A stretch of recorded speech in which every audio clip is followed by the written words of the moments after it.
Welcome back to my channel. Today we are going to start a new chapter, chapter 15, visualizing solid shapes.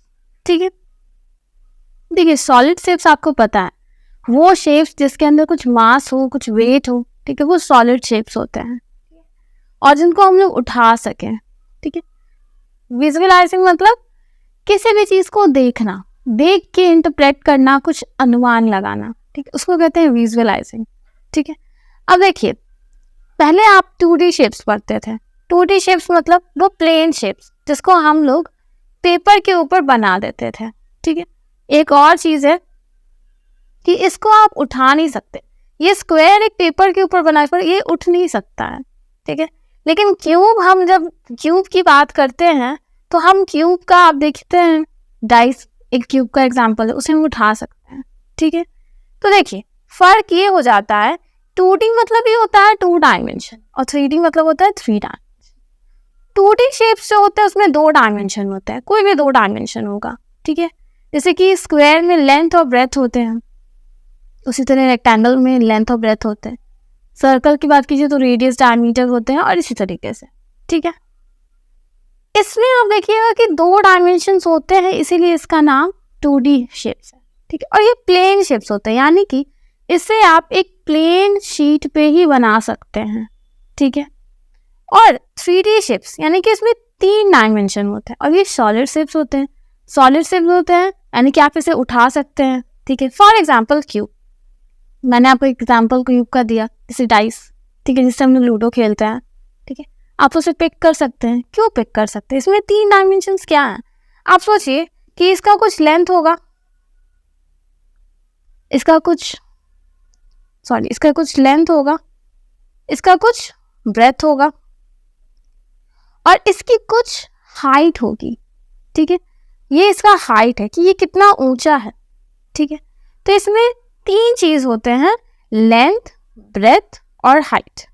ठीक है, इस कारण इसे हम 3D शेप्स कहते हैं. ठीक है, अब 3D शेप्स के अंदर कैसे शेप्स आते हैं? क्यूब आता है, क्यूबॉइड आता है, सिलेंडर, कोन, स्फेयर. फिलहाल तो आपको इतना ही जानना है. ठीक है, ये सारे शेप्स है. जिसे अब देखिए सर्कल को हम लोग नहीं उठा सकते हैं, पर स्फेयर की अगर बात करें तो आप एक बॉल देखते हैं, वो बॉल कौन सा शेप का है? स्फेयर शेप का है, उसे हम उठा सकते हैं.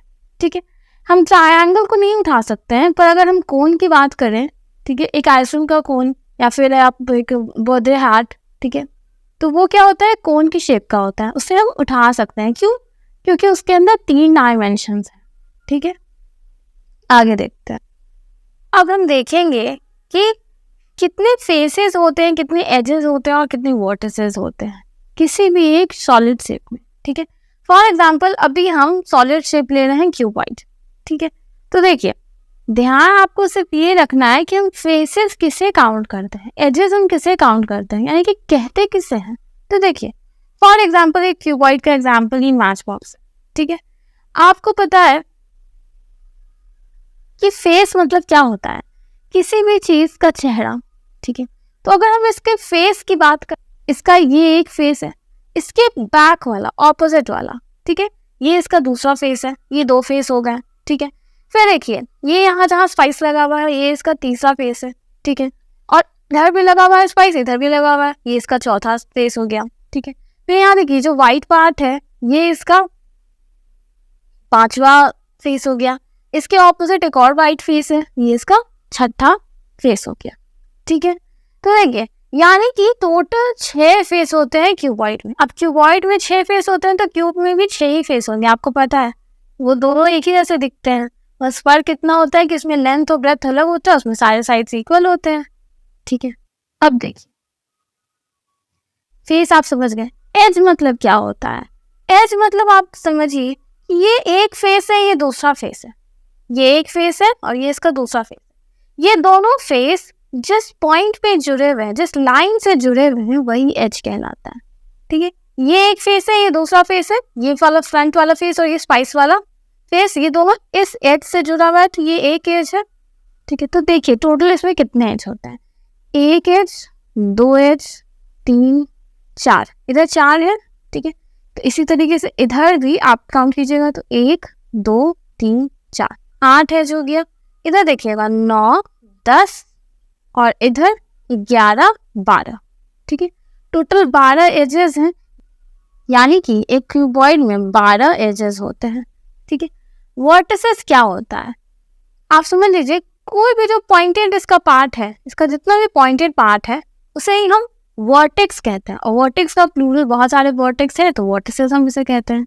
तो देखिए इसके कितने पॉइंट्स हैं, आप सीधे सीधे काउंट कीजिए।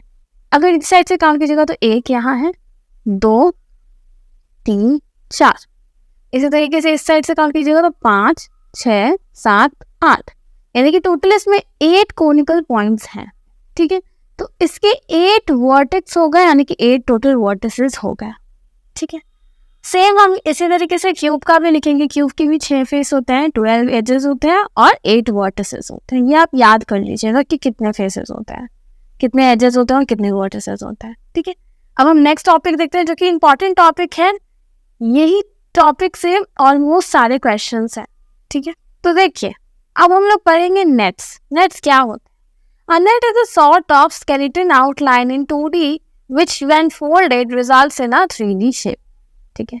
एक नेट एक तरीके का स्केलेटन बॉडी होता है, ठीक है, एक ढांचा होता है जिसमें जब हम उसको फोल्ड कर देंगे, जो कि 2D रहता है, जब हम उसको फोल्ड कर देंगे तो वो 3D शेप का हो जाता है। एक बार फिर से समझिए, नेट क्या होता है? एक तरीके का स्केलेटन आउटलाइन होता है, ठीक है, एक ढांचा होता है कि इस चीज का एक 2D शेप का, ठीक है।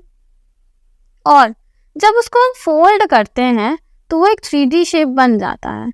फॉर एग्जाम्पल आप देखिए कि ये एक मैच बॉक्स है, ठीक है, ये मैच बॉक्स है, ये अभी आपको 3D दिख रहा है, हाँ 3D है, पर अगर हम इस तरीके से अगर हम इसे खोल देंगे तो देखिएगा ये क्या है, ये एक नेट है, ठीक है। तो पहले हम लोग एक नेट तैयार करते हैं और फिर जब ये नेट क्या है, ये आपको दिख रहा है, ये एक प्लेन शेप है, ये प्लेन शेप है यानी कि एक 2D है। अब जब इसे हम फोल्ड कर देंगे, ठीक है, जब हम इसे फोल्ड इस तरीके से कर देंगे तो ये क्या हो जाएगा, ये 3D शेप का रूप ले लेगा, ठीक है। अब यही आपको इस चैप्टर में समझना है। क्वेश्चंस आपसे इस तरीके के पूछेंगे कि क्या ये जो शेप पूरा बना हुआ है, ये जो नेट पूरा बना हुआ है, क्या ये एक 3D शेप का रूप लेगा, क्या ये एक क्यूब का रूप लेगा, ठीक है। तो देखिए बहुत सारे टीचर्स जब हम भी पढ़ते थे तो वो क्या करते थे कि पेपर ऐसे बना के रखते थे नेट और उससे मोड़ के दिखा देते थे कि देखिए ऐसे बनेगा या नहीं बनेगा, ठीक है। लेकिन एग्जाम में क्या कीजिएगा, एग्जाम में तो आप ऐसे पेपर कट नहीं कीजिएगा, कट करके मोड़ के देखिएगा तो नहीं। इसमें आपको देखिए चैप्टर का नाम ही है विजुअलाइजिंग सॉलिड्स, इसमें आपको देखना और इंटरप्रेट करना है कि क्या होगा। देखिए फॉर एग्जाम्पल अगर हमसे पूछे कि ये जो नेट है इससे क्या एक क्यूब बन सकता है या फिर एक क्यूबॉइड बन सकता है, तो देखिए आपको पता है कि इसके कितने साइड्स होते हैं, एक क्यूब या क्यूबॉइड के, उसका कुछ टॉप होगा, उसका कुछ टॉप होगा तो उसका कुछ बॉटम भी होगा, उसका कुछ फ्रंट होगा तो बैक भी होगा, लेफ्ट होगा तो राइट भी होगा, ठीक है। अब ये याद रखिएगा कि टॉप के ऑपोजिट रहेगा बॉटम, फ्रंट के ऑपोजिट रहेगा बैक और लेफ्ट के ऑपोजिट रहेगा राइट, ठीक है। और अपना इमेजिनेशन पावर को जितना आप यूज कर सकते हैं इस चैप्टर में उतना यूज कीजिए, ठीक है। फॉर एग्जाम्पल जब भी आप शुरुआत कीजिएगा तो आप किसी भी चीज को फ्रंट मान लीजिए या फिर किसी भी चीज को आप टॉप मान लीजिए, ठीक है। फॉर एग्जाम्पल इस क्वेश्चन के लिए हम क्या करते हैं कि हम इसे टॉप मान लेते हैं, ठीक है, टॉप मान लेते हैं तो इसे हम टी लिख देते हैं। अब देखिए बॉटम और बैक के लिए इसे हम VO लिखेंगे और इसे हम VA लिखेंगे, ठीक है, तो वो कंफ्यूजन नहीं क्रिएट होगा, ठीक है। तो देखिए इसे अगर हम टॉप ले लेते हैं तो आप सोचिए किस तरीके से ये मुड़ेगा, ये इस साइड वाला जो है ये इसके इधर गिरेगा, इस साइड गिरेगा नीचे की तरफ, यानी कि ये इसके पीछे चला जाएगा, ठीक है। ये टॉप रहेगा तो ये उसके पीछे चला जाएगा, पीछे चला जाएगा यानी कि ये कहाँ जाएगा, ये बैक में चला जाएगा। अब आप सोचिए थोड़ा सा और पावर यूज कीजिए, ये पीछे जाएगा तो उसके साथ ये पूरा लंबा लाइन है ये भी उसके साथ पीछे चला जाएगा, ठीक है, ये उसके साथ पीछे चला गया, ये मुड़ गया, ये बैक में चला गया, तो ये सब लंबा लाइन बैक में चले जाएंगे। तो ये अब इसके इस साइड मुड़ जाएगा, लेफ्ट में मुड़ जाएगा, ठीक है। तो ये इसके लेफ्ट में आ, अब ये यहाँ पर लेफ्ट में इसके मुड़ गया, तो ये अभी बाकी है, तो ये क्या हो जाएगा, ये आगे आ जाएगा, ठीक है। ये यहाँ पे आ गया और ये इसके आगे आ जाएगा, यानी कि ये फ्रंट में आ जाएगा, ठीक है। अब दिमाग लगाइए, ये टॉप है, ठीक है। ये किधर मुड़ेगा, ये इसके इस साइड मुड़ेगा, इस तरफ, ठीक है। इस तरफ यानी कि ये राइट है, तो राइट में मुड़ेगा, और राइट में मुड़ जाएगा तो नीचे वाला, अब ये जो रहेगा ये इसके कहाँ चला जाएगा, नीचे चला जाएगा, ठीक है। ये राइट में इधर मुड़ा, अब राइट के साथ ही ना ये भी मुड़ेगा पूरा, राइट तो इसके राइट में चला गया, और ये जो बचा ये कहाँ जाएगा, नीचे चला जाएगा, तो ये बॉटम में चला जाएगा, ठीक है। ये अगर आपको लिखना आ गया तो समझिए इस चैप्टर में 99% सिर्फ यही है, ठीक है। और डाइस वाले क्वेश्चंस है तो उसमें कुछ नहीं है, यही लॉजिक उसमें भी काम देगा, ठीक है। अब देखिए एक और एग्जांपल लेते हैं, वैसे तो हम लोग एक्सरसाइज सॉल्व करेंगे ही, जैसे कि देखिए ऐसा जगह लीजिएगा आप टॉप या फ्रंट को जो सारे पार्ट से जुड़ा हुआ हो, ठीक है। हम इसे अगर टॉप ले लेते हैं, ठीक है, तो आप खुद ही सोचिए ये पीछे जाएगा, ऑब्वियसली ये पीछे ही जाएगा, और कहाँ जाएगा, ठीक है, तो ये बैक में जाएगा, और ये कहाँ जाएगा, ये इधर मुड़ेगा, तो ये इसके फ्रंट में मुड़ेगा, ठीक है, फ्रंट में मुड़ गया। ये किधर मुड़ेगा, ये इसके इस साइड मुड़ेगा, यानी कि इसके राइट में मुड़ेगा, ठीक है। ये इसके किधर मुड़ेगा, ये वाला इधर मुड़ेगा इस साइड, तो ये इसके लेफ्ट में मुड़ जाएगा, और लेफ्ट के साथ ये लंबा लाइन है, ठीक है। ये जो इसका नेट है ये लेफ्ट के साथ है। अब सोचिए एक तो लेफ्ट चला गया, अभी ये जो बचा हुआ है नीचे मुड़ सकता है, तो यानी कि ये बॉटम में मुड़ जाएगा। तो ये मैंने ऐसे नेट्स लिए थे जिससे कि क्यों बन सकता है, ठीक है। आपसे क्वेश्चन में ऐसा नहीं पूछेगा, आपसे अलग अलग नेट्स दिए रहेंगे और आपको बताना होगा कि क्या इससे क्यों बनेगा या नहीं बनेगा, ठीक है। कॉन्सेप्ट बिल्कुल यही आपको यूज करना है, ठीक है। और जहाँ डाइस वाला क्वेश्चन आएगा तो उसमें एक छोटा सा कॉन्सेप्ट है कि आपको ध्यान रखना है कि दो नंबर्स, ठीक है, डाइस में 1 to 6 नंबर्स होते हैं, दो नंबर्स जो भी आप लीजिएगा उसका सम हमेशा 7 होगा, ठीक है।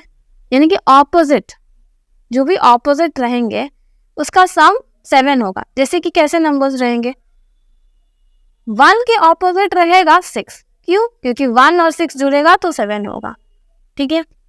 उसी तरीके से 2 के ऑपोजिट रहेगा 5, 3 के ऑपोजिट रहेगा 4, ठीक है। तो ये सब हम क्वेश्चंस में भी देखेंगे। So with this we complete the introduction of chapter 15. Hope you like it. Thank you.